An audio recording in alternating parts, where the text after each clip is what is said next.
আমন্ত্রণ ২১-এর রাতে। আমাদের আজকের বিষয় রাজনৈতিক উদ্দেশ্যেই জেল জুলুম গুম। আজকে আমাদের সঙ্গে উপস্থিত আছেন সিনিয়র সাংবাদিক, লেখক ও কলামিস্ট মোস্তফা কামাল। আপনাকে স্বাগত জানাচ্ছি। ধন্যবাদ আপনাকে। আমাদের সঙ্গে আছেন মানবাধিকার কর্মী নূর খান লিটন। আপনাকে স্বাগত জানাচ্ছি। ধন্যবাদ। আজকে আলোচনায় যাবার আগে একটু পেছনের দিকে ফিরে যেতেই হয়। ২০১৫ সালের ৫ই জানুয়ারি ২১ টেলিভিশন তারেক রহমানের বক্তব্য প্রচার করেছিলেন, আজকের যিনি বিএনপির ভারপ্রাপ্ত চেয়ারম্যান। সেই বক্তব্য প্রচার করার পরে আপনারা সবাই জানেন, সাংবাদিক হিসেবে মোস্তফা কামাল ভাই আপনিও জানেন, নূর খান লিটন আপনিও জানেন নিশ্চয়ই। এর পরদিন ৬ই জানুয়ারি ২১ টেলিভিশনের কর্ণধার, আমাদের চেয়ারম্যান ও সিইও আব্দুস সালাম, ওনাকে ভোর রাতের দিকে অফিসে এসে তুলে নিয়ে যাওয়া হয় অফিস থেকে। সেই ঘটনা আমরা সবাই দেখেছি, সবাই জানি। আজকে এত বছর পরেও সেই বিষয়টি বারবার সামনে চলে আসে। আমি মোস্তফা কামাল ভাইকে দিয়ে শুরু করতে চাই। এই ঘটনাটিকে আপনি একজন সাংবাদিক হিসেবে কিভাবে দেখেন? নিশ্চয়ই মুক্ত মত, মুক্ত পথ গণমাধ্যমের জন্য একটি বড় ধরনের একটি প্রতিবন্ধকতা, বাধা। জি, ধন্যবাদ আপনাকে। শুধু বাধা বা প্রতিবন্ধকতা বললে খুব একটু কোমল কুসুম কুসুম মনে হয়, এক ধরনের বর্বরতা। গণমাধ্যম কর্মী হিসাবে ওই রাতটিতে আমার ডিউটি ছিল, অর্থাৎ নাইট ডিউটি যেটা আমরা বলি। তো ওই রাতটা আমার উপলব্ধি কীরকম ছিল সেটা শেয়ার করার অত জায়গা ছিল না, বা শেয়ার করাও তো মানা ছিল। অথবা আমরা যারা ওই বক্তব্য প্রচার করিনি বা যারা করেননি, তারা হয়তো ভেবেছিলেন যে বুঝি বেঁচে গেছি আজকের মতো। ইটিভির যেই দশা হয়েছিল, বিশেষ করে আপনাদের সিইও আব্দুস সালাম সাহেবের অপরাধটা কী ছিল ওনার? উনি নিজেও তো কিছু বলেননি, অর্থাৎ একজনের বলা কথাটা প্রচার করেছেন। জি, কত বড় গুরুতর অপরাধ। তো যেখানে আমাদের সংবিধানের কথা বললে অনেকে খুব মন খারাপ লাগে যে সব কিছুতে সংবিধান আসবে কেন। সংবিধানের ৩৯-১ ধারায় স্পষ্ট বলা আছে চিন্তা ও বিবেকের স্বাধীনতার কথা, স্পষ্ট প্রথম লাইনেই। ক খ গত গিয়ে বলা আছে গণমাধ্যমের স্বাধীনতার কথা। তো আপনি এখানে একসাথে দুইটা অধিকার হরণ করলেন। চিন্তাও করতে দিবেন না, ভাবনা করতেও দিবেন না, আর কথা বলতে তো দিবেন না, বলা কথা প্রচার করতেও দিবেন না। তো ওইটা এক ধরনের, যে কারণে আমি বলছি সেটা এক ধরনের অসভ্যতা। অর্থাৎ আপনি কেউ সাহস দেখাবে, ওই সাহসিকতা যিনি দেখালেন তাকে মেরে বাদ বাকিদেরকেও বুঝিয়ে দিলেন যে এরকম করলে এরকম হবে। কিন্তু সব দিন তো একরকম যায় না, সেটা ঐতিহাসিকভাবে সত্য। তো যারা এ ধরনের সাহস দেখিয়েছেন বিগত সময়টাতে 15-16 বছর, বা আরও অল্প স্বাধীনতার চেষ্টা করেছেন, অথবা একটু সাহস দেখানোর চেষ্টা করেছেন, দেখানোর চেষ্টা করেছেন, এগুলো করে যে আসলে দিন শেষে কারো বাকরুদ্ধ করা যায় না, সেটা হচ্ছে একটা উৎকৃষ্ট প্রমাণ। সেটারও একটা পরিণতি কিন্তু 5 আগস্ট, 24-এর 5 আগস্ট কিন্তু সেটারও একটা পরিণতি। তো যখন আপনি শেষ দিকে খেয়াল করে দেখুন তো, 5 আগস্টের আগের 4-5 দিন, বা যেগুলো অন্য দলও বলতে হয়তো বা সাহস করতো না, আমাদের যেই ফ্রন্ট লাইনার, যাদেরকে আমরা তখন বৈষম্য বিরোধী শিক্ষার্থী বলতাম, তারা কিন্তু কোনো কথা বলার বাকি রাখেনি। কখনো কখনো আমরাও একটু একটু ভেবেছি যে এই ছেলেগুলো বেশি কথা বলে কিনা। এখনও কিন্তু আবার তাদের বেশি কথা কিন্তু আমাদের খুব একটা ভালো লাগছে না। তারা ওই সময়ে কিন্তু আওয়ামী লীগের মতো একটা এত বড় দলের একটা সরকার, তারপরে শেখ হাসিনার মতো একজন শাসক, তার চোখে চোখ রেখে কথা বলেছে। হয়তোবা সেটা আমার বিশ্লেষণ বা ধারণাও বলতে পারেন, যদি না মানুষকে একটু কথা বলারও অধিকার দেয়া হতো, মনের কথাটা, সেটা গ্রহণ বর্জন দুটাই আপনি করতে পারেন, কিন্তু কথা বলতেই পারবেন না। মুখ তো একটা, মানুষের চোখ দুটা, কান দুটা, ওই দুটা কানে তো অনেক কিছু আমরা শুনি, দুটা চোখ দিয়ে তো অনেক কিছু দেখি, আর ছোট্ট জায়গা হচ্ছে মুখ, এই দিক দিয়ে হয়তো দু একটা কথা বলি। তো একটা সময় যখন এরকম করা হলো যে কথা বলার আগেও আপনার চিন্তা ভাবনা করতে হবে, কানে কি শুনেছেন ওখান থেকে কতটুকু নেবেন, চোখে কি দেখেছেন ওখান থেকে কতটুকু নেবেন, বলার সময় আবার নিজে নিজে ওখান থেকে এডিট করবেন অথবা সেন্সর করে এরপরে কি বলবেন, এটা কিন্তু এক ধরনের হত্যার চেয়েও কম অপরাধ নয়, যন্ত্রণা কিন্তু কম নয় সেটার। তো ওই রকম একটা অবস্থার অবসান ঘটেছে। তো ওই অবসান ঘটানোর প্রশ্নে 21 টিভির যে ভূমিকা সেটা আমাদের গণমাধ্যম কর্মীদের কিন্তু মনে রাখতে হবে বা মনে রাখা উচিত, অথবা অবচেতনেও মনে আসবে। তো সেই যে দৃষ্টান্ত 21 টিভি দেখিয়েছে, সর্বশেষ 5 আগস্ট সেটার একটা গ্রহণযোগ্যতাও পেয়েছে, ন্যায্যতাও পেয়েছে এবং পরিণতিও আমরা দেখেছি। সেই থেকে বোধহয় আমাদের প্রত্যেকের হিসাব করার বিষয় আছে যে আপনার কথা আমার পছন্দ হয় না বলে আপনাকে বলতেই দিব না, ওই ধারা থেকে বের হতে হবে। সেটা যেমন বিগত সরকারের কাছ থেকে এই সরকারের শিক্ষা নেওয়ার আছে, এই সরকারের কাছ থেকে সামনে যে নির্বাচন আসবে ওই নির্বাচনের মাধ্যমে যে সরকারটি ক্ষমতায় আসবে তাদেরও শিক্ষা নেওয়ার বিষয় আছে। তো এখন আমরা শিক্ষাকে কতটুকু নিব, নাকি শিক্ষার চেয়ে শিক্ষা বেশি দেব, নেয়ার চেয়ে দেব বেশি, সেটাও কিন্তু প্রত্যেকের জায়গা থেকে সেটাও সুমুঠো হয়ে স্বপ্রণোদিতভাবে ওই সিদ্ধান্ত নিতে আপনি হবে। চমৎকার বলেছেন, শিক্ষা নেওয়ার কথা বলেছেন। হয়তো আমরা শিক্ষা নেই না, এটাই হয়তো আমাদের দেওয়ার চেষ্টা করে সুযোগ পেলেই। আমি এ পর্যায়ে নূর খান লিটনের কাছে আসতে চাই। লিটন ভাই, মানবাধিকার কর্মী হিসেবে আপনি এই ঘটনাকে কিভাবে আসলে মূল্যায়ন করতে চান বা ব্যাখ্যা করতে চান? শুধু গ্রেফতারের বিষয় নয়, ব্যক্তিগতভাবে তাকে জেলে কাটাতে হয়েছে 2.5 বছর এই সময়টি, এবং তাকে নানান ধরনের সাফারিংসের মধ্যে, মানসিক যন্ত্রণার মধ্যে দিয়ে তাকে যেতে হয়েছে এই সময়। সেটি আসলে কিভাবে দেখেন একজন মানবাধিকার কর্মী হিসেবে? দেখেন, একজন মানবাধিকার কর্মী হিসাবে বলেন বা একজন নাগরিক হিসাবে বলেন, একটা জিনিস খুবই স্পষ্ট, সেটা হচ্ছে স্পষ্ট করেই আমাদের বলতে হবে যে 2015 সালের শুরুর দিকেই যদ্দূর মনে পড়ে যে বর্তমান বিএনপির ভারপ্রাপ্ত চেয়ারম্যান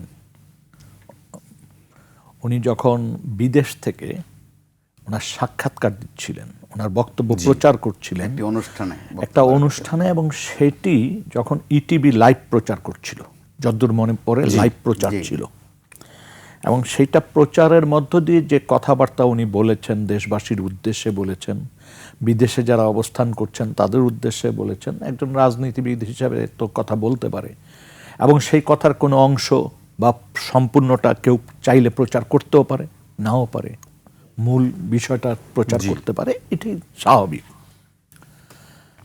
এখন আমরা কি দেখলাম যে 5 তারিখে এটা প্রচার হওয়ার পর 24 ঘন্টাও পার হলো না, যদ্দূর আমার কয়েক ঘন্টার মধ্যে এই অফিসটিকে গোয়েন্দা সংস্থাগুলো এবং বিশেষ করে ডিজিএফআই ঘেরাও করে ওনাকে উঠিয়ে নিয়ে গেল ভোর রাত্রে। এক ধরনের, এটাকে বলে কিভাবে বলবো, এইটার সাথে মানে গুমের যে একটা কালচার, সেইটার কিন্তু সাদৃশ্যতা আছে। কারণ আপনাকে একটা মানুষকে উঠিয়ে নিয়ে যাচ্ছেন without any warrant, without any reason. জি, তিনি বলেছেন যে আমাকে গুম করার চেষ্টা করা হয়েছিল। তো এই জায়গাটা একটা ব্যাপার। দ্বিতীয় হচ্ছে, আপনারা যদি খেয়াল করে থাকেন, গতকালকে আমরা যে আমাদের কমিশনের প্রতিবেদন জমা দেওয়ার পর গতকালকে আমরা প্রেসের সাথে কথা বলেছি, এবং সেখানে কিন্তু আমরা যখন প্রসঙ্গ আসছে ইন্টেলিজেন্স এজেন্সির কার্যক্রম নিয়ে, বিশেষ করে ডিজিএফআই এর ব্যাপারে, আমরা বলেছি পরিষ্কার করে যে ডিজিএফআই এর ব্যান আমরা চাচ্ছি না, কিন্তু সংস্কারটা চাচ্ছি। ডিজিএফআই এর কোনো কাজ না ব্যাংক দখল করা, মিডিয়া দখল করা, তাই না? আপনি আজকে চমৎকারভাবে বলছেন জেল, জুলুম, গুম, এটার সাথে দখল শব্দটা লাগিয়ে দিন। হ্যাঁ, অবশ্যই ইটিভিও দখল করা হয় ওই বছরই 25শে নভেম্বর এটি দখল করা হয়। মানে এটি একটি প্রক্রিয়া ছিল, একটি ধারাবাহিক। দেখেন দখল করে কাদের হাতে দিল, কি পদ্ধতিতে দিল, আপনারা যদি দেখেন তাহলে তো খুব স্পষ্ট যে সরকার তার সমর্থক গোষ্ঠীকে একটা দখলবাজির মধ্য দিয়ে হস্তান্তর করে দিল তার সমর্থকদের হাতে বা তার পছন্দের লোকদের হাতে। এবং সেই বেহায়ারা, এই পছন্দের লোকরা আমার আপনার মতো মানুষ, আমি আপনিই বেহায়া, এটা অস্বীকার করার কোনো উপায় নাই। কারণ তারা তো এইসব আমাদের জাতি হিসেবে তো আমাদেরই ভাই, এইভাবেই টকশোতে কথা বলেছেন, এইভাবেই আপনার সাংবাদিকতা করেছেন। তারাই আবার নির্লজ্জের মতো সেই দখলদারিত্বকে সমর্থন করে সেইটাতে বসলেন। কেউ সিইও হিসাবে বসলেন, কেউ বিভিন্ন পদে বসলেন, পুরানা অনেককে এখান থেকে চলে যেতে হলো।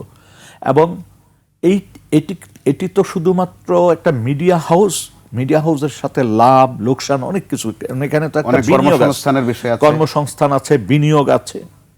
এবং দেখেন এই যে নভেম্বর মাসের দখল পূর্ণরূপে দখলটা হয়ে গেল, তারপর আমরা কিন্তু অনেক জিনিস জানি, কিভাবে কার বেতন বৃদ্ধি করা হলো, কিভাবে এই জায়গা সিইও সাহেব তার নিজস্ব বলয় তৈরি করলেন, পারিবারিক প্রতিষ্ঠানের মতো আচরণ করলেন এবং নোংরামিও করলেন। সেটাও কিন্তু পত্রপত্রিকায় বিভিন্ন সময় এসছে বা বিভিন্ন গণমাধ্যমে, মানে বিভিন্ন মাধ্যমে আমরা জেনেছি। তার মানে কি, নষ্টভ্রষ্ট লোক দিয়েই কিন্তু এই কাজগুলি করা হতো এবং কোনো জবাবদিহিতা ছিল না।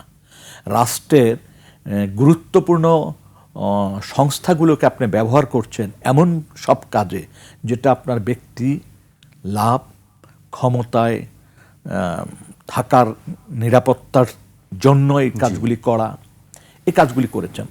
আর ক্ষতিগ্রস্তটা কে হলেন? এটার যিনি সিইও ছিলেন তিনি শুধু কি তাকে এখান থেকে নিয়ে যাওয়া হলো, তাকে দীর্ঘদিন কারাগারে থাকতে হলো এবং তার এই প্রতিষ্ঠানের ধারে কাছেও তার আসার সুযোগ ছিল না 5ই আগস্টের আগ পর্যন্ত। আমরা কি দেখলাম? পরবর্তীতে 5ই আগস্টের পরে এটা আবার তিনি তার নিয়ন্ত্রণে নিতে পারলেন এবং এই যে দীর্ঘদিন তার মালিকানাটা ছিল না, এই সময়ের কালের যে আয় থেকে তো উনি বঞ্চিত হলেন। জি, এই সময়কালের দেখেন যেই 21শে টেলিভিশনের একটা মানুষের ভিতর একটা আস্থার জায়গা ছিল যে ইটিভি কি বলে, এরকম দু একটি প্রতিষ্ঠানের খবরগুলো আমরা মনোযোগ দিয়ে শোনার চেষ্টা করি। কিন্তু এই যে 15 সালের পর থেকে এই জায়গাটা কিন্তু ছেদ ঘটে গেল এবং এইটার মূল্য কিন্তু অনেক, এটার ব্যাপ্তি বলেন, মূল্য বলেন, অনেক বেশি। এই ক্ষতিটাকে কিন্তু কেউ পুষিয়ে দিতে পারবে না। এই ক্ষতিটা এমনই ক্ষতি হলো যেটা আপনি টাকা দিয়েও পোষাতে পারবেন না। বা এই যে সিইও সাহেবকে দীর্ঘদিন জেলের ভিতর রাখা হলো, মানে ওনাকে চিকিৎসাও নিতে অনেক ক্ষেত্রে বাধা দেওয়া হয়েছে, পরবর্তীতে চিকিৎসা পেয়েছেন। এইখানে যে একটা বিপুল পরিমাণ অর্থের সংস্থান তাকে করতে হয়েছে, যেভাবেই করুক না কেন, এবং এই সময়কালের কোনো প্রফিটের মুখ তিনি দেখেন নাই। এই সময়কালে বরং তিনি যে একটা অবস্থানে নিয়ে গিয়েছিলেন 21শে টেলিভিশনকে, সেই জায়গাটাও 21শে টেলিভিশন কিন্তু ওই মুহূর্ত থেকে ধরে রাখতে পারেনি।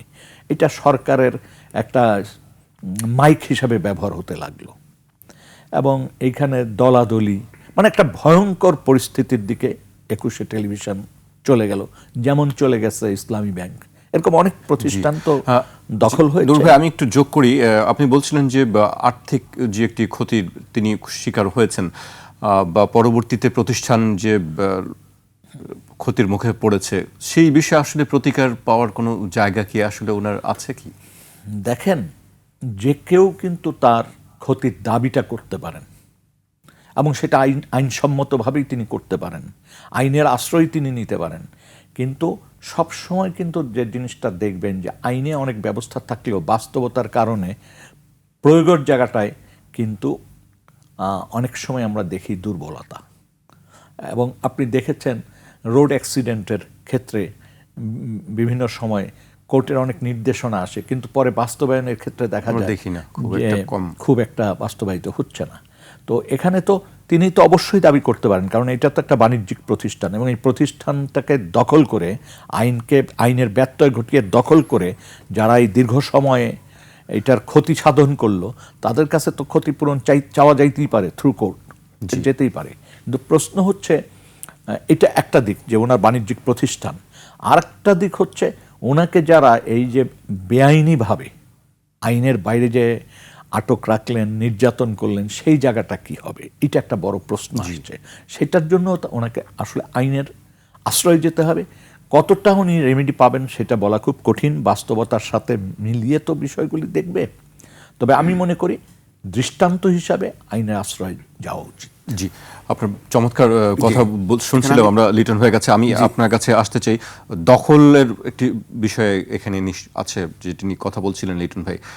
গণমাধ্যম দখলের বিষয়টিকে সাংবাদিক হিসেবে আমি আবারও বলবো যে সেই জায়গাটি আপনি আসলে কিভাবে? অত্যন্ত কলঙ্কের, খুবই লজ্জার। আপনি প্রশ্ন করছেন, আমি জবাব দিচ্ছি, নিশ্চয়ই আপনার প্রশ্ন করতেও ভালো লাগছে না। এই ধরনের বিষয়ে প্রশ্ন করতে হবে, আমার আবার এই বিষয়ে কথা বলতে হবে, অত্যন্ত ঘৃণার বিষয় সেটা। আমরা আজকে যে মব শব্দটা ব্যবহার করছি, এটাও ছিল এক ধরনের মব ওই রাতে। তো ওই মবটা আবার কাকে দিয়ে? রাস্তার কাউকে দিয়ে না, দলীয় গুন্ডা পান্ডা দিয়েও না, একদম রাষ্ট্রীয় বাহিনীকে ব্যবহার করে। সিইউ সাহেব, আব্দুল সালাম সাহেব যে দৃষ্টান্ত দেখিয়েছেন সাহসের, সম্ভবত ওনার এখনও আর একটা দৃষ্টান্ত দেখানোর পর্ব সামনে আছে, যে অন্তত তিনি প্রতিকার চাইতে পারেন। আমরা সচরাচর বেঁচে গেলেই অথবা ছাড়া পেলেই মনে করি বেঁচে হয়ে গেলাম, গেল, না, বেঁচে এটাকে গেল। বাঁচা বলে না। একটা দৃষ্টান্ত স্থাপনের বিষয় আছে এখানে। আবার গোটা জাতির সাথে তো আপনি আরেকটা অন্যায় করলেন। একটা হচ্ছে নূর ভাই বলেছেন মানবাধিকারের বিষয়। আমি যদি এখানে যোগ করতে চাই, তথ্য অধিকারও তো আমাদের রাষ্ট্রীয়ভাবে স্বীকৃত। এই তথ্যের অধিকার তো শুধু জাতিকে বঞ্চিত করলেন না, আমাদের এই মহান পেশাটাকেও কিন্তু কলঙ্কিত করলেন, যেটা আমাদের জন্য অত্যন্ত লজ্জার।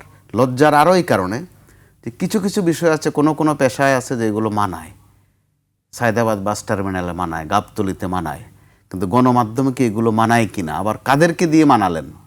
আমাদের জন্য বেদনার জায়গাটা এই জায়গায় যে বলা হয় যে প্রতিবাদ করা। তো আমাদের যে পেশা, এই পেশায় আসলে প্রতিবাদ মুখে মুখে বলা হয়, প্র্যাকটিক্যালি ওই রকম প্রতিবাদ হয় না। তাহলে প্রতিবাদের পরেও তো আরেকটা পদক্ষেপ আছে, অন্তত একটু চুপ থাকা। আমরা কিন্তু চুপও থাকলাম না। দেখা গেল সালাম সাহেবের চরিত্র হননের যত আয়োজন আছে সেটাতেও গিয়ে সামিল হলাম। একদিকে তার প্রতিষ্ঠান ছিনিয়ে নিলাম, আবার তাকে কারাগারে নিয়ে নির্যাতন করলাম, এক ধরনের গুমের মতোই, ঘন্টা কয়েক কিন্তু তিনি গুমের মতোই ছিলেন।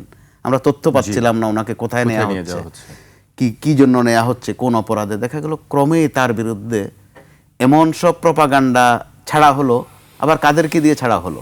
এই গণমাধ্যম কর্মীদেরকে দিয়েই। এটা কিন্তু আমাদেরকে খুব হীন করে তুলেছে, খাটো করে তুলেছে। নিজেরা নিজেদের কাছে আমরা অপমানিত হয়েছি। তো তথ্যকর্মীও যদি অপমানিত হতে থাকেন, তথ্য প্রবাহ যারা নিশ্চিত করে, অর্থাৎ টেলিভিশন অথবা পত্রিকা, তো তাদেরকে এইভাবে হয়রানির একটা বিহিত অবশ্যই হওয়া উচিত। ওই দৃষ্টান্তের একটা সন্দিক্ষণে নিশ্চয়ই তিনি এখন আছেন। তিনি উদ্যোগ নেবেন কিনা বা কোনো প্রতিকার চাইবেন কিনা সেটা তার বিষয়, কিন্তু গণমাধ্যম কর্মী হিসেবে আমার কাছে মনে হয় একটা দৃষ্টান্তের বিষয় আছে এখানে। দৃষ্টান্তটা তিনি স্থাপন করবেন কিনা, রাষ্ট্র কী প্রতিকার করবে, আইন কী প্রতিকার করবে, সেটা একটু পরবর্তী বিষয়, কিন্তু অন্তত প্রতিকার চাইতে পারেন কিনা তিনি, এই দৃষ্টান্তটুকু বোধহয় স্থাপন করার একটা সময় এখন। জি, আমি নূর খান লিটনের কাছে আসতে চাই। লিটন ভাই, আপনারা গতকাল আমরা দেখেছি যে গুম কমিশনের প্রতিবেদন জমা দিয়েছেন। সেখানে আমি আলোচনায় যাওয়ার আগে বেশ কয়েকটি পয়েন্ট আমি উল্লেখ করতে চাই দর্শকদের উদ্দেশ্যে। গুমের 1569 অভিযোগ তুলে ধরে কমিশন বলেছে, এসব ঘটনা ছিল রাজনৈতিক উদ্দেশ্য প্রণোদিত অপরাধ। অনেকগুলোর ক্ষেত্রে সাবেক প্রধানমন্ত্রী নিজে সরাসরি নির্দেশদাতা। গুমের শিকার ব্যক্তিদের মধ্যে যারা জীবিত ফিরেছেন তাদের 75% জামায়াত শিবিরের নেতাকর্মী, 25% বিএনপি ও অঙ্গ সংগঠনের নেতাকর্মী। নূর ভাই, এই বিষয়ে একটু বলবেন। আপনারা কাজ করেছেন, সরাসরি দেখেছেন, মানুষের সাক্ষাৎকার নিয়েছেন, যদি একটু বিস্তারিত বলেন। দেখেন, প্রতিবেদন সম্পর্কে আমাদের প্রতিবেদনে আমরা যেটা বলেছি সেই জায়গার যে সংখ্যাটা আসছে, প্রথম সংখ্যা আমাদের ছিল যে 1900-র মতো। তো পরবর্তীতে আমরা যখন যাচাই বাছাই সম্পন্ন করলাম তখন দেখা গেল যে রিপিটেশন ছিল, যে একই অভিযোগ একাধিক জায়গা থেকে একাধিক ব্যক্তি করেছেন, সেই জায়গাগুলি বাদ দিতে হয়েছে। তারপরে একটা অংশ ছিল যে গুমের যে সংজ্ঞা সেইটার মধ্যে পড়ছে না।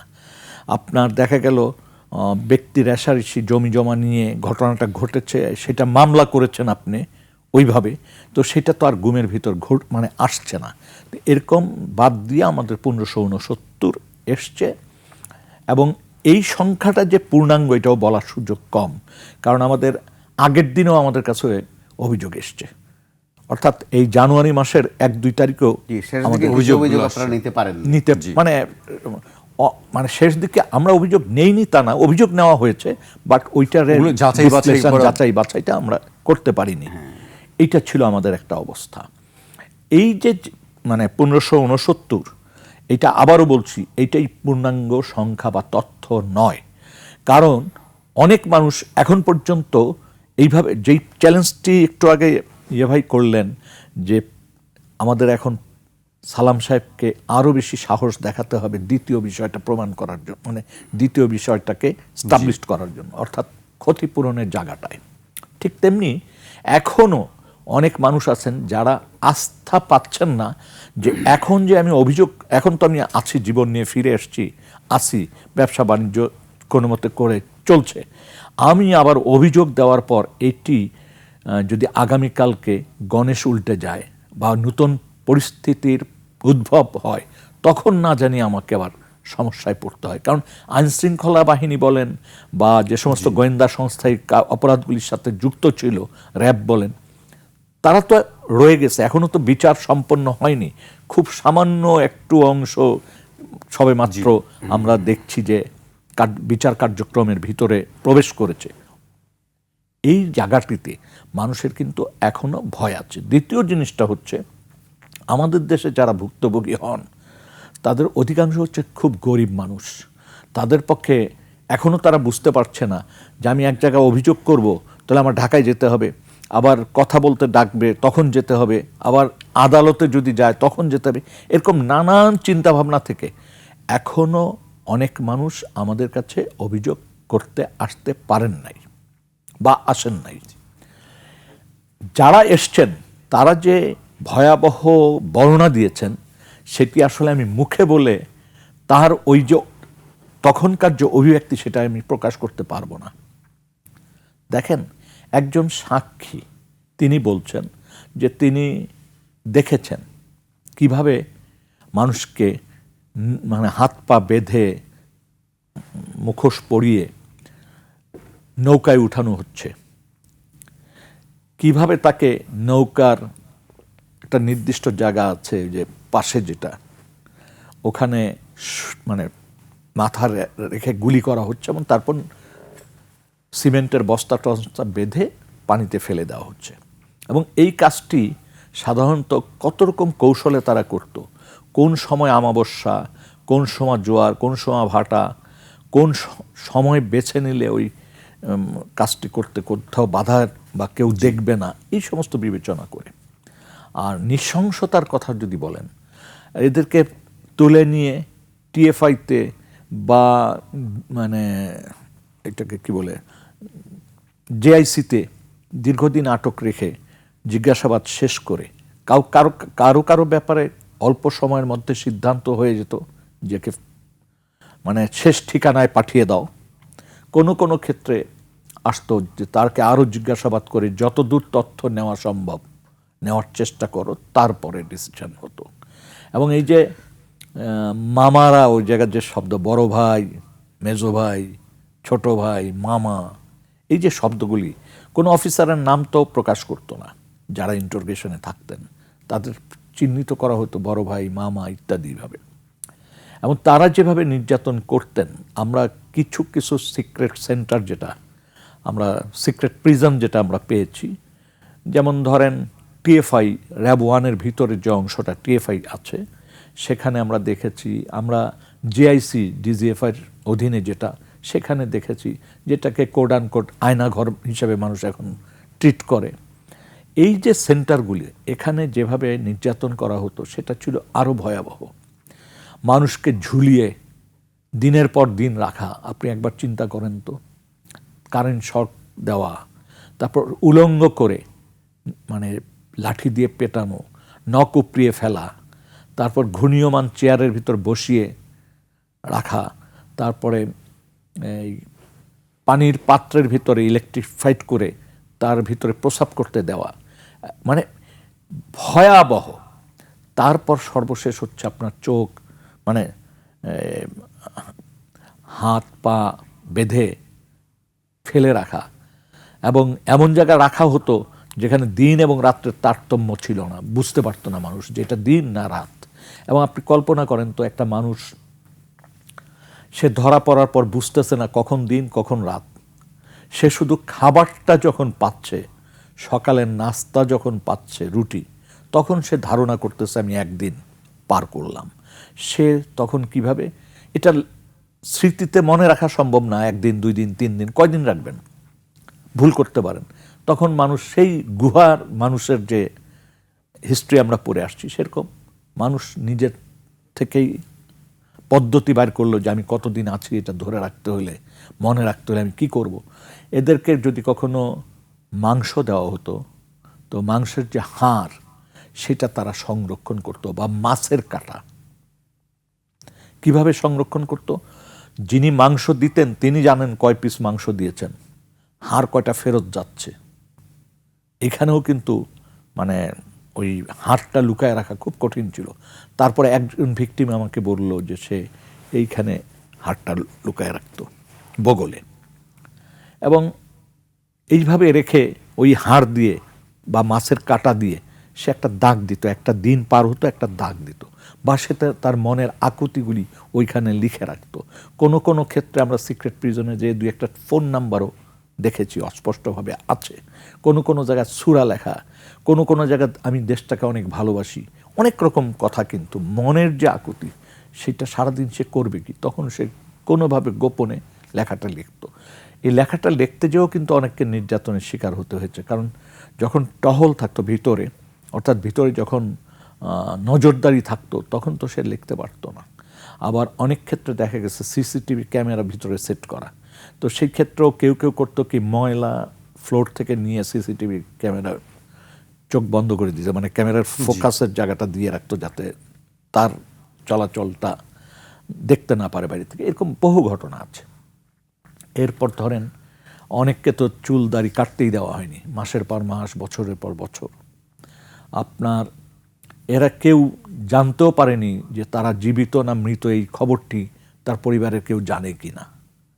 এবং তাদেরকে যখন জিজ্ঞাসাবাদ করা হয়, আমরা অনেক হাই লেভেলের যারা ভিকটিম ছিলেন তাদের সাথে কথা বলে যেটা বুঝেছি, তাদের যখন জিজ্ঞাসাবাদ করা হতো নানান রকমের কথাবার্তা, এবং তাদেরকে কাগজ দিয়ে বলা হতো যে এই এই জিনিস ঘটনাগুলি লিখতে থাকো, লিখে দিত। আবার দেখা যেত 2 ঘন্টা পর আবার কাগজ দিয়ে বলা হতো যে ওইটা লেখো। লেখার ভিতর হেরফের পেলে সেখানেও তাদেরকে নির্যাতন করা হতো। এবং একটা বড় ধরনের নির্যাতনের বিষয়টা ছিল হচ্ছে আপনার ছাদের সাথে উঠিয়ে, মানে একটা মেশিন ছিল, ওটার সাথে হ্যাঙ্গারের মতো ছিল, হ্যাঙ্গারে হাত বেঁধে দিত, মেশিনটা চালু করলে ওইটা আস্তে আস্তে উপরের দিকে উঠে যেত, ছাদের দিকে। এইভাবে ঝুলিয়ে রাখা হতো, এখান থেকে রক্ত পড়তো, এবং এইভাবে ঝুলিয়ে রাখা হতো। কখনো কখনো খুব দ্রুত তাদেরকে ফেলে দেওয়া হতো ওখান থেকে, ফলে মাজায় ব্যথা, হাঁটুতে ব্যথা, এই ধরনের ঘটনাগুলি আমরা দেখেছি, শুনেছি।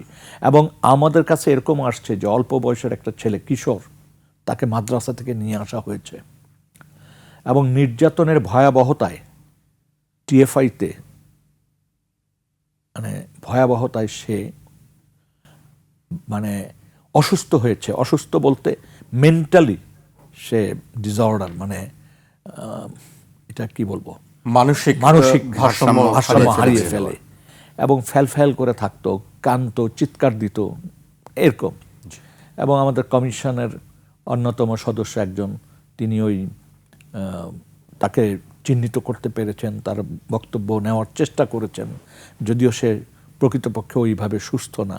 তার পিতার সাথে কথা বলেছেন, তাকে খুঁজে বের করতে কিন্তু আমাদের ওই সহকর্মীর অনেক কষ্ট হয়েছে। কারণ আমরা এইটা অনেক ভিকটিমের মুখ দিয়ে, তার যারা মানে যারা টিএফআইতে ছিল তারা বলছে যে এরকম একটা ছেলে ছিল, উলঙ্গ থাকতো এবং চিৎকার দিত, তারে আর আমরা পাইনি। আমাদের ধারণা ছিল কি এখান থেকে সে শেষ হলো। তারপরে দেখা গেল যে আমরা এই ছেলেটিকে বিভিন্ন মানে ইন্টারোগেশনে যখন আমরা বিভিন্ন মানুষের সাথে কথা বলতাম, তাদের বক্তব্যগুলি জানার চেষ্টা করতাম ভিকটিমদের কাছ থেকে, তখন এক পর্যায়ে যে একটা ভিকটিম বলছে যে এরকম একটা ছেলেকে দেখতাম, পরবর্তীতে তার সাথে আমার দীর্ঘ সময় পরে তার সাথে আমার কোর্টে দেখা হয়েছে, তখন আমরা ওই ছেলেকে চিহ্নিত করতে পারি এবং সেটা খুঁজে বের করি। এবং এইটা তো গেলে একটা। দ্বিতীয় হচ্ছে অনেক নারীবন্দী ছিলেন, এবং তাদের সাথে যেই ধরনের অমানবিক আচরণ করা হতো, মানে নারীদের বিশেষ বিশেষ কিছু বিষয় আছে, এগুলোকে একেবারে অবজ্ঞা করা হতো, এমনকি ওড়নাটা কেড়ে নেওয়া হতো। ভয়াবহ এবং দুর্ভাগ্যজনক যে যেই সরকারের সময় এই ঘটনাটি ঘটেছে, সেই সরকার নিজেদেরকে গণতান্ত্রিক বলতো, সেই সরকার নিজেদেরকে মুক্তিযুদ্ধের চেতনার অন্যতম রাজনৈতিক দল বলতো, কিন্তু মুক্তিযুদ্ধের যে স্পিরিট সেইটার সাথে এর কোনো কিছুই যায় না। এরা মুক্তিযুদ্ধকে ব্যবহার করেছে নিজস্ব ক্ষমতায় থাকার জন্য, ব্যবসা বাণিজ্য করার জন্য, মন্ত্রী হওয়ার জন্য, এমপি হওয়ার জন্য, এরা সুবিধা নেওয়ার জন্য, লুট করার জন্য আসলে মুক্তিযুদ্ধকে এ বিষয়ে আপনার কাছে আরো জানতে চাই। তার আগে আমাকে একটা বিরতিতে যেতে হচ্ছে। দর্শক, একটা বিরতি নিচ্ছে, ফিরছে এখনই।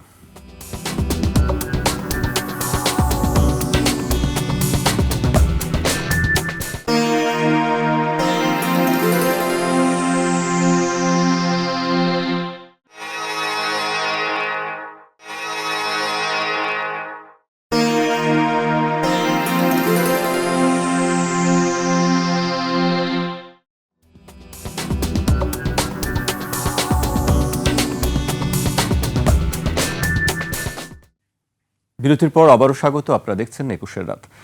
আমাদের সঙ্গে আছেন সিনিয়র সাংবাদিক, লেখক ও কলামিস্ট মোস্তফা কামাল এবং মানবাধিকার কর্মী নূর খান লিটন। মোস্তফা কামাল ভাইকে দিয়ে শুরু করতে চাই। এই পর্যায়ে আমরা লিটন ভাইয়ের কথা শুনছিলাম, শুনতে শুনতে কোথায় চলে গিয়েছিলাম আসলে জানি না। এত আবেগময় ঘটনা, এক একটা শোনাও তো কষ্ট। সেই যে শুনছিলাম একের পর এক, নিশ্চয়ই তিনি আরো অনেকগুলো ঘটনার জানেন। আমি আপনার কাছে জানতে চাই যে আসলে রাজনৈতিক উদ্দেশ্যের কারণেই কি আসলে এই ঘটনাগুলি ঘটছে, যেটি রিপোর্টে উল্লেখ করা হয়েছে যে রাজনৈতিক উদ্দেশ্যেই মূলত এই কাজগুলি করা হয়েছে? মূল উদ্দেশ্য রাজনৈতিক, ক্ষমতায় টিকে থাকা। বিচ্ছিন্ন কয়েকটা ঘটনাও আমরা যেটা শুনেছি যে এর পেছনে অর্থনৈতিক বিষয়াদি ছিল, তো মূল বিষয় গুম।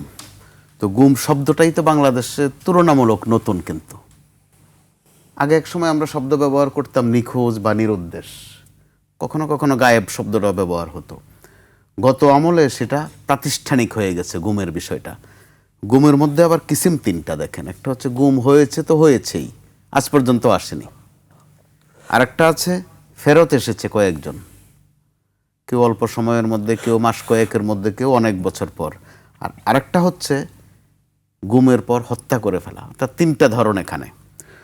তো লিটন ভাইরা এই নিয়ে কাজ করেছেন, এই নিয়ে কাজ করাটাও কিন্তু খুব সহজ ছিল না। এখনও আমার কাছে যেসব তথ্য আছে তাতে এতটুকু বলাই যায় যে তারা নিজেরাও ঝুঁকিতে আছেন। তারা যে কাজটা করেছেন ঝুঁকিতে আছেন, এবং একটা ট্রমার মধ্যেও থাকার কথা যে এই তথ্যগুলো জোগাড় করা যা তা বিষয় নয়। একটা পর্যায়ে তো দেখা গেছে যে ডিজিএফের কথাটা বেশি করে আসছে। তো ডিজিএফের কথাটা আসতে গিয়ে সেটাকে আবার একটু ডাইভার্ট করে সেনাবাহিনীর দিকে নিয়ে যাওয়া হয়েছে। এখানে কিন্তু ছোট্ট একটু ফাঁক আছে। ডিজিএফআই কিন্তু সেনাবাহিনীর প্রতিষ্ঠান নয়, এটা পরিষ্কার করা উচিত। প্রতিরক্ষার প্রতিষ্ঠান, যেটা দেখতেন প্রধানমন্ত্রী বা এখন দেখছেন প্রধান উপদেষ্টা, আগে দেখতেন প্রধানমন্ত্রী। বলতে গেলে সরকারি দলে দেখতো, সেটা সোজা বাংলা কথা যেটা, সেটা সেনাবাহিনীর তত্ত্বাবধানের প্রতিষ্ঠান নয়। এই বিষয়টা পরিষ্কার থাকা উচিত, কারণ নয়তো কেউ কেউ দেখা যাচ্ছে যে এটা মিলিয়ে ফেলছে। সেনাবাহিনী এটার জন্য লায়াবল নয়, গেল একদিক। দ্বিতীয় দিক হচ্ছে ডিজিএফআই তো একটা ঐতিহ্য রাখে। তারা সামরিক গোয়েন্দা যেমন বলা হয়, তারা রাষ্ট্রীয় আরও অনেক কিছুই কিন্তু দেখে, সুন্দরভাবে দেখে, তথ্য সাবত জোগাড় করা। তো এরকম একটা প্রতিষ্ঠানটা আমরা কোন কাজে ব্যবহার করলাম? অত্যন্ত নারকীয় কাজে। তো এই কাজে ব্যবহার করতে গিয়ে যখন বারবার শুধু তাদের কথাই আসছে, এই ফাঁকে কিন্তু পুলিশের কথা বাদ হয়ে যাচ্ছে। পুলিশও কিন্তু এই গুম কাণ্ডে অনেক কাজ করেছে। সম্ভবত আনসার শুরু করেনি, সময় পেলে এতদিনে আনসারও করত। তো সেটার যে একটা সিলসিলা বলা হয় অথবা তাসিল বলা হয়, সেটা কিন্তু ওই সময়ের ক্ষমতাসীন দলের নেতাদের কারো কারো মধ্যেও কিন্তু এই প্রবণতা আমরা দেখেছি। বিভিন্ন এলাকায় তারাও কিন্তু এই ধরনের, নারায়ণগঞ্জ সহ বিভিন্ন জায়গায় তারা ওই ধরনের আয়নাঘর তৈরি করেছেন। রূপক অর্থ আয়নাঘর, অর্থাৎ বন্দিখানা, জিন্দানখানা। তো আমাদের হয়তো বা এখনও যদি ধরুন আপনি কথার কথা আওয়ামী লীগ ক্ষমতায় থাকতো, হয়তো এখন আনসারও এটা নিয়মিত করত, আর দলীয় নেতাকর্মীরাও করত। তো আবার দেখেন কি কষ্টকর, লিটন ভাই যখন বলছিলেন শুনতেও কিন্তু কষ্ট লাগছে যে এক একটা বর্ণনা কত কষ্টকর। আমাদের চিফ প্রসিকিউটর একদিন একটা বর্ণনা দিচ্ছিলেন যে গুমের পর থেকে নিয়ে গিয়ে হত্যা করা। একজন সেনা কর্মকর্তা, জিয়াউল আহসান বোধহয় তার নাম, তিনি হত্যা করার সময় নাকি হাতটা আবার মাথায় রাখতেন গুলি করার সময়। ওই মগজটা তার হাতে লাগলে উনি একটু, তার কাছে ভালো লাগতো।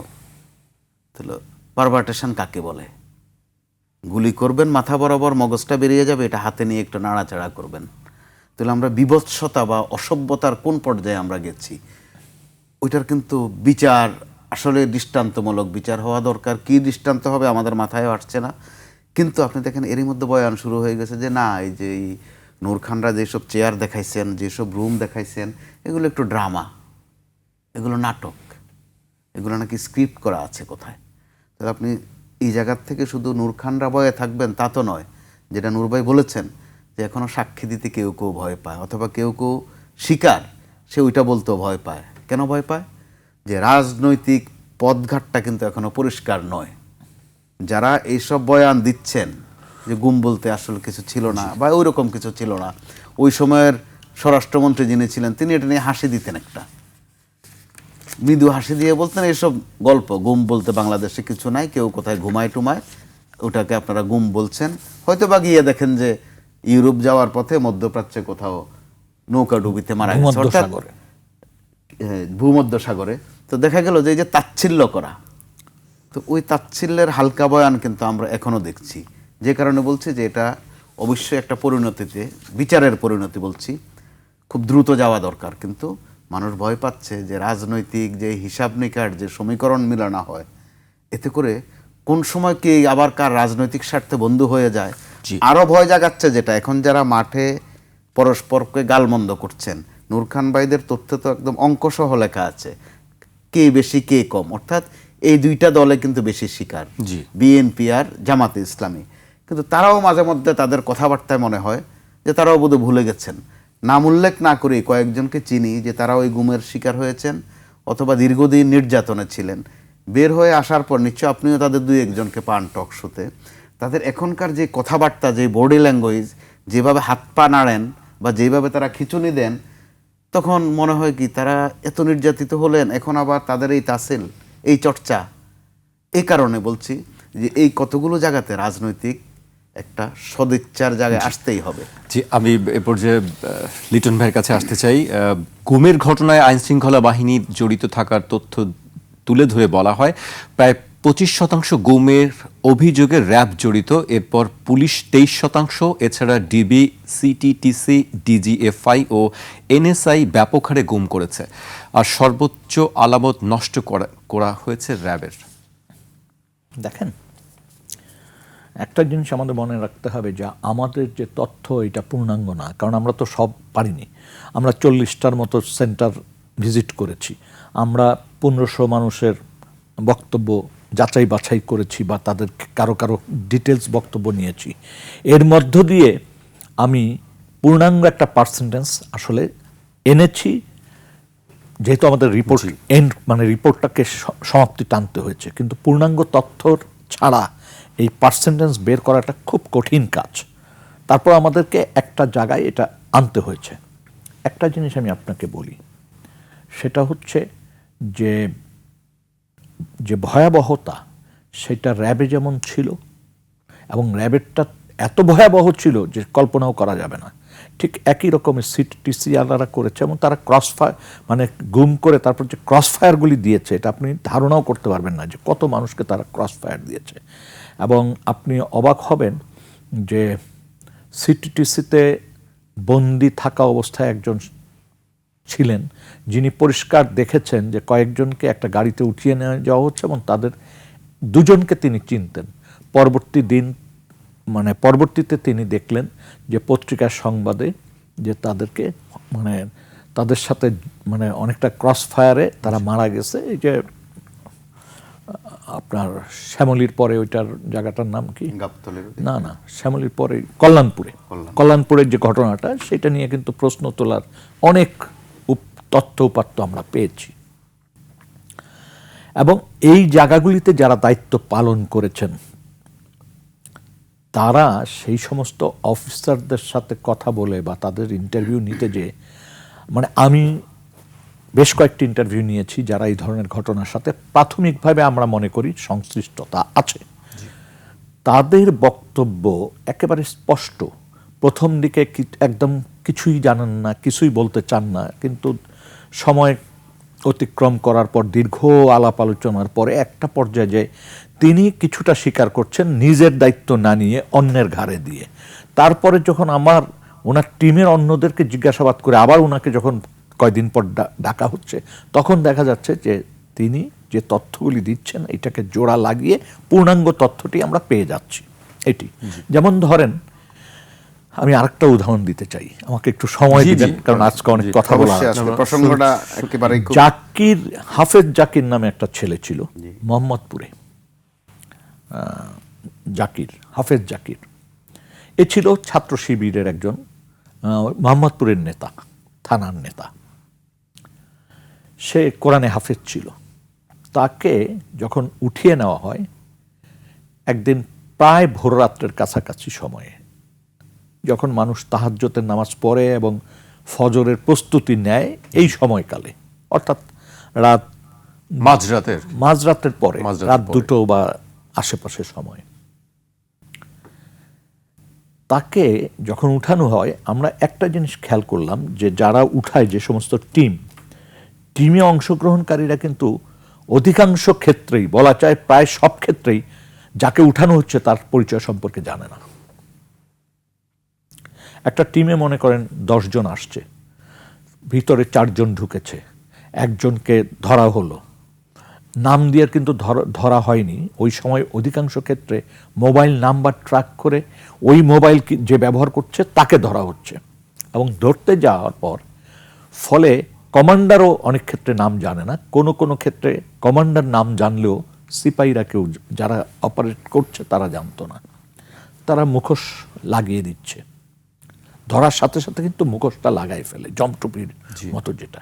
এটা লাগানোর ফলে এই যে কয়েক সেকেন্ড, কয়েক মুহূর্ত যে এই লোকটিকে দেখলো অন্যরা, তারা কিন্তু এইটা স্মৃতিতে মনে রাখতে পারে না। তারপরে ওই টিমে যারা ছিল তাদের একজন 5ই আগস্টের পর খুঁজতে খুঁজতে আমাদেরকে বের করেছে। প্রথমত কর্নেল হাসিনের কাছে তারা, যেহেতু সামরিক বাহিনীর লোক, তাকে খুঁজে বের করছে এবং তার সাথে কথা বলার প্রেক্ষিতে সে আমাকে তাৎক্ষণিকভাবে খবর দিয়ে নিয়ে যায়, আমরা কথা বলি। বলতে যে সে স্বীকারোক্তি, মানে সে নিজেই স্বীকারোক্তি দিচ্ছেন আমাদের কাছে যে তিনি একটা পাপবোধের ভিতরে আছেন, তিনি একটা কষ্টের মধ্যে আছেন, যে তিনি এরকম একটি অপারেশনে ছিলেন, যে অপারেশনে একজন মানুষকে প্রায় ভোররাত্রের দিকে উঠিয়ে আনা হয়েছে মোহাম্মদপুরের একটি বাসা থেকে, এবং তার নাম ধাম কিছুই সে জানে না। কিন্তু ওই কষ্টের জায়গা, ওই পাপবোধের জায়গা থেকে তিনি বলছেন যে এরকম এই সালে এই তারিখে আমি এরকম একটি ঘটনায় ছিলাম, যেটি মোহাম্মদপুরে, এবং পরবর্তীতে তিনি আমাদেরকে নিয়ে ওই বাসাটি, আমরা একসাথে মিলে ওই বাসাটি চিহ্নিত করতে পারি, বাসার যারা মালিক তাদের সাথে কথা বলতে পারি, মালিকের স্ত্রীর সাথে, এবং কথা বলে জায়গাটা নিশ্চিত হই। এবং কিভাবে নিশ্চিত হই, ওই গাড়ির মধ্যে সে যখন আজান শুনছে তখন সে বলছে, ভাই আমি তো একজন কোরআনে হাফেজ মানুষ, আমাকে একটু নামাজ পড়ার সুযোগ করে দেন। এই যে কোরআনে হাফেজ, এই শব্দটা ওই টিমের সবার মনে গেঁথে গেছে যে আমরা আজকে যাকে ধরলাম সে কোরআনে হাফেজ। পরবর্তীতে তাকে কয়েকদিন পর, ওই টিএফআইতে কয়েকদিন রাখার পর, তাকে আবার নিয়ে যাওয়া হয় গভীর রাত্রে টিএফআই থেকে। তারপর যেই সমস্ত হ্যান্ডকাপ বা দড়ি রশি বা সরঞ্জামাদি সহ তাকে নেয় যে টিম, সেই টিম ছিল আরেকটা টিম, এবং সেই টিম ফিরে এসে ওই হ্যান্ডকাপ ফেরত দেয়, কিন্তু মানুষ আর ফেরত আসে নাই। ফলে এই ব্যক্তিটির এই যে কষ্ট, এই যে পাপবোধ, এইটার থেকে সে আমাদের খুঁজে খুঁজে এসে পুরো ঘটনাটা বর্ণনা করেছে। কিন্তু সেও জানতো না তার নাম কি, সেও ওই বাড়ির ঠিকানাটা বলতে পারেনি। আন্দাজ অনুমান নির্ভর খুঁজতে খুঁজতে আমরা 2 দিন বা 3 দিন খোঁজার পর ওই বাড়িটা আমরা পেয়েছি, এবং বাড়ির যারা আছেন তাদের বক্তব্য পেয়েছি, এবং এটা খুব স্পষ্ট যে এই লোকটিকে নিয়ে যাওয়ার পর, এটা একটা সিনেমা হতে পারে, যে নিয়ে যাওয়ার পর ফেরত আসতেছে, নিয়ে যেয়ে কয়েকদিন রেখে আরেকটা টিম নিয়ে যাচ্ছে, তারপর ফেরত আসতেছে, দড়ি রশির মুখোশ সব জমা দিচ্ছে এসে, কিন্তু মানুষটির আর জমা নেই।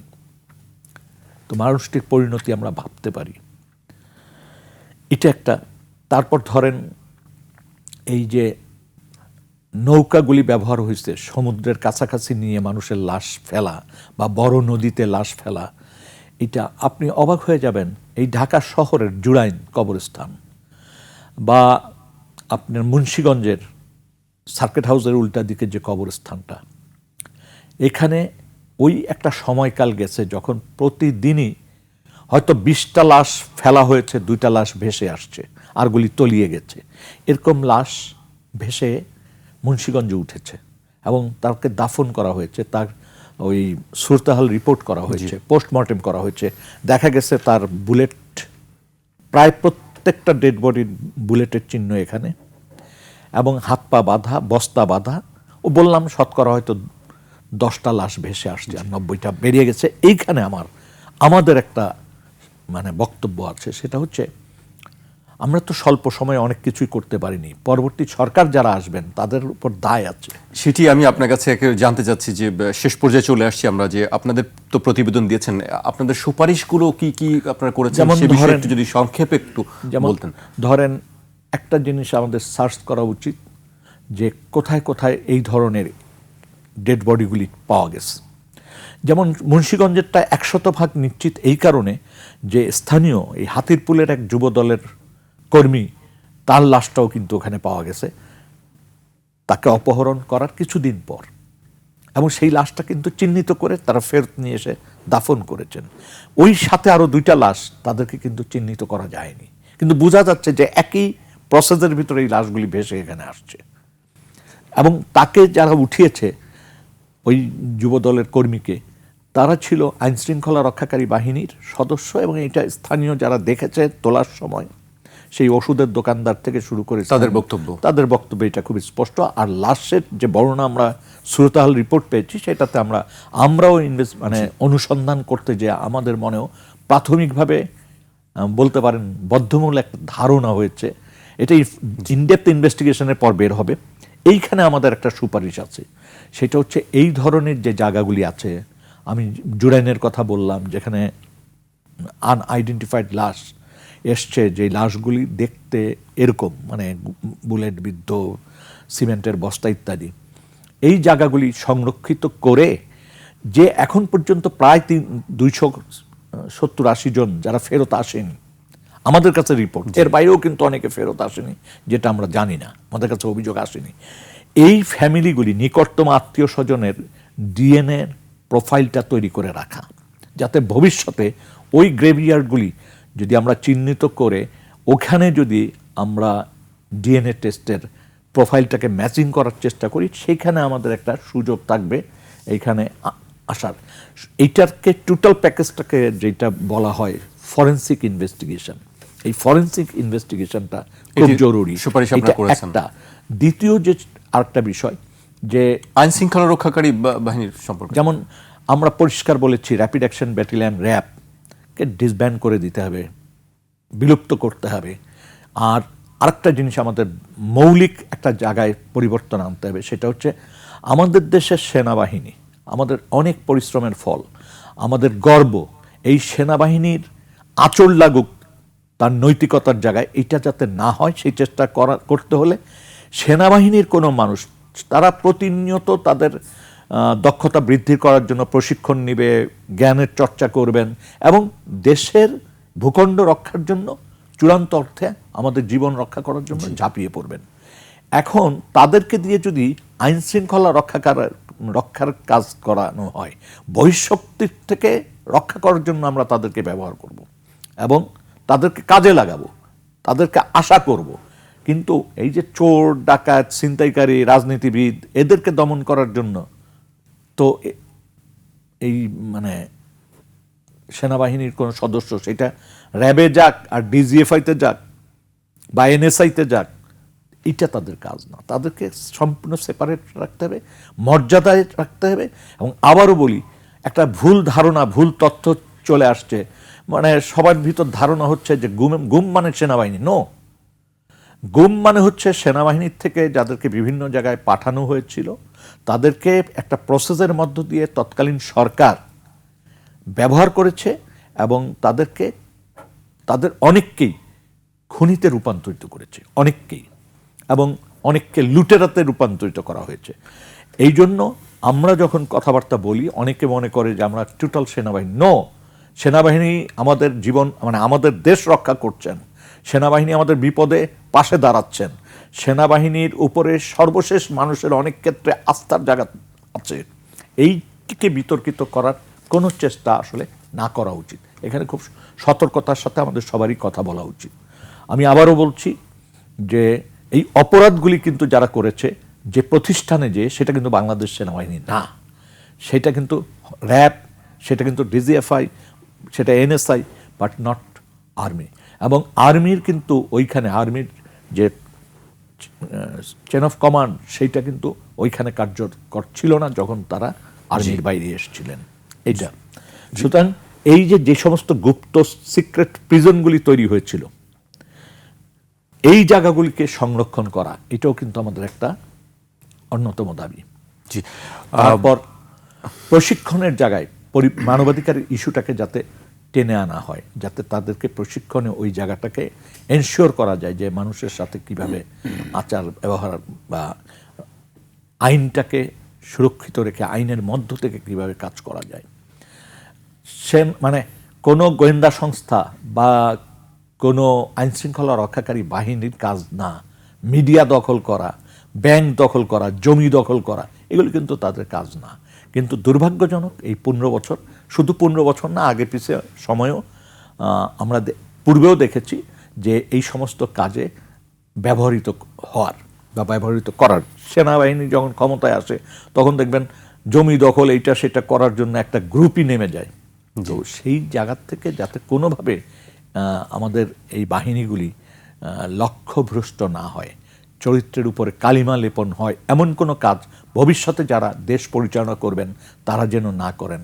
আর বিশেষ বাহিনী দরকার হলে পুলিশের ভিতরে, মানে আইন শৃঙ্খলার জন্য দরকার হলে পুলিশের ভিতরে বিশেষায়িত বাহিনী করেন, সেনাবাহিনীকে টেনে আনার দরকার নেই। কারণ তাদেরকে আমাদের তাদের পরিশ্রমটা আমরা আমাদের দেশ রক্ষার কাজে দেখতে চাই, তাদের নৈতিক মনোবলটা আমরা দেশ রক্ষার কাজে দেখতে চাই। জি, অনেক কথা শুনলাম, আসলে সময়ের কারণে শেষ করতে হচ্ছে আজকে আমাকে এখানেই।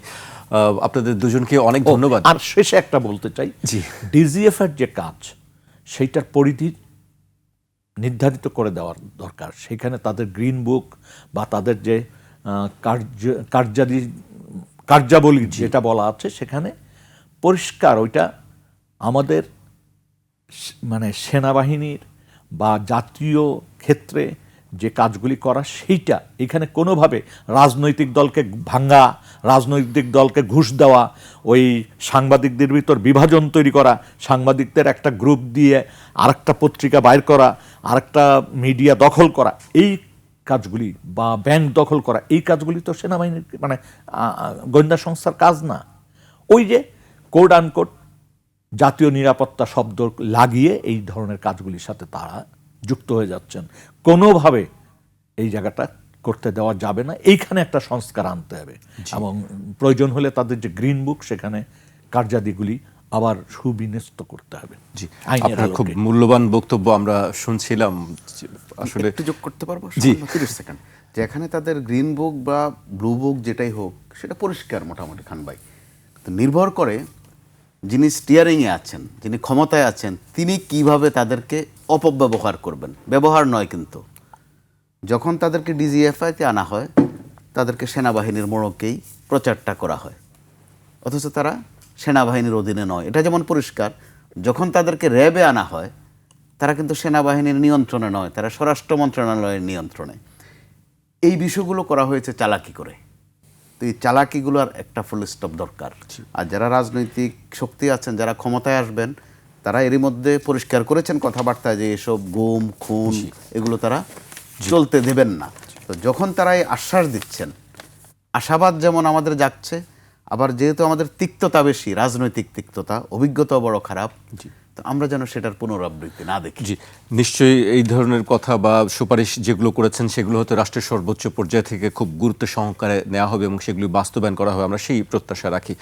আপনাদের দুজনকে অনেক ধন্যবাদ আজকে আমাদেরকে সময় দেওয়ার জন্য। দর্শক, আজ এখানেই শেষ করছি, কাল আবার দেখা হবে ঠিক রাত 12টায়।